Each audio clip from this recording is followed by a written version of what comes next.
Вырасти достойными представителями своего народа – вот главная задача сегодняшних школьников, а для этого нужно приложить массу усилий. Хорошая учеба, правильное воспитание и вовремя привитые моральные ценности. И, конечно, важно оградить детей от негативного влияния, особенно со стороны экстремистских течений, в том числе и от интернет-вербовки в террористические организации.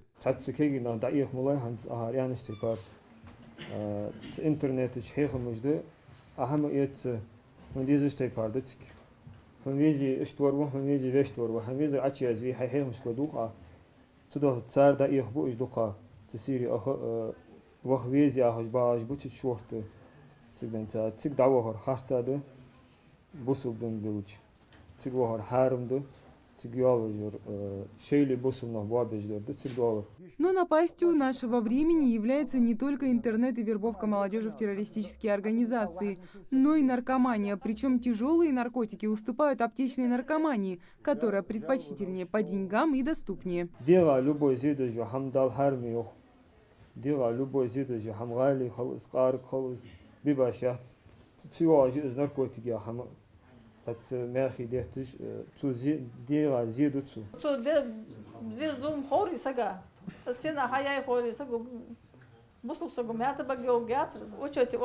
Серьезным правонарушением хамцалчана. Вахаль ветцен, лил ветц, дешвах ветц, армия вах ветц. Любой месте завахчится характеристик хая, очередь ляхта и ветц, а справка хая.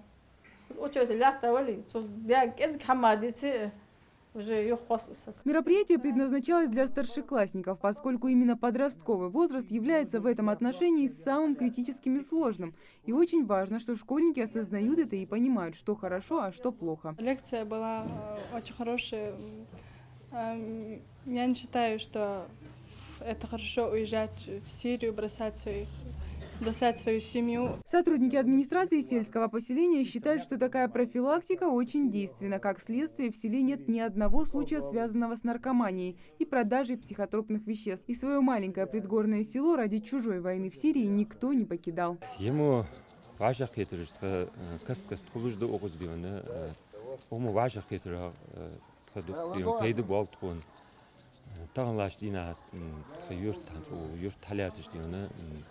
Keginach zu haben die ne ben boatisch bakıçar en çünkü gaduhuş ta mecdigi imamız beçhehum gı faham lorlu boğuş faham gaduhuş diyor dikit мотик озер ханс. Профилактика, беседы, лекции – все это действенные меры. Но если каждый молодой человек не проявит силу воли и милосердие к своим родителям, то все меры, которые предпринимаются взрослыми, окажутся бесполезными. Мария Мистоева, Магомед Урусханов, Новости 24.